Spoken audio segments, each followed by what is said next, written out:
இந்த டிஷ் இவ்வளோ ஈஸின்னு தெரிஞ்சுதான் நான் வீட்டிலே செஞ்சு சாப்பிட்ருப்பேன். ஓகே, எப்படி செய்யறதுன்னு பார்க்கலாமா? 1/2 கப் வார்ம் வாட்டர் எடுத்துக்கலாம். 1 டீஸ்பூன் ஈஸ்ட்டு, 2 டீஸ்பூன் சுகர் எடுத்துகிட்டு நம்ம ஓரமாக எடுத்து வச்சுக்கலாம். இன்னொரு கப்பில் 1 1/2 கப் மைதா, ஒரு egg, salt, oregano, chilli flakes, அப்புறமா ஈஸ்ட் வந்து ஃபர்மெண்ட் ஆகிருக்கும்.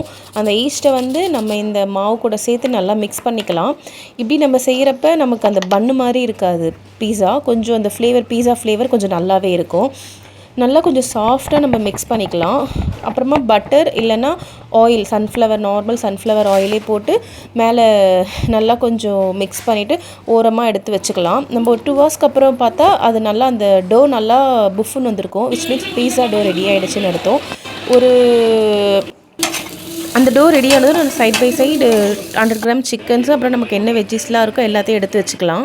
அந்த டோவை நல்லா ஸ்ப்ரெட் பண்ணிவிட்டு ஒரு ஃபோக் வச்சு நல்லா குத்திட்டு பீஸா சாஸ் ஆட் பண்ணிக்கலாம். பீஸா சாஸ் மேலே நமக்கு எவ்வளோ சீஸ் வேணுமோ அந்த சீஸ் ஆட் பண்ணிவிட்டு நம்ம என்ன வெஜ்ஜஸ்லாம் வச்சுருக்கோமோ எடுத்துக்கலாம். நான் இன்றைக்கி கேப்சிகம், ஆனியன், ஸ்வீட் கார்னு, சிக்கன் வச்சு தான் நான் இன்றைக்கி பீஸா பண்ண போகிறேன். ஸோ நான் எல்லாத்தையுமே எடுத்து மேலே அந்த டாப்பிங்ஸ் எல்லாமே போட்டுட்டு அந்த டாப்பிங்ஸ்க்கு மேலேயுமே நம்ம எவ்வளோ சீஸ் வேணுமோ தேவையான அளவுக்கு சீஸ் போட்டு அதுக்கு மேலே நம்ம ஆரிகனோ அண்ட் சில்லி ஃப்ளேக்ஸ் போட்டுட்டு வச்சுக்கலாம்.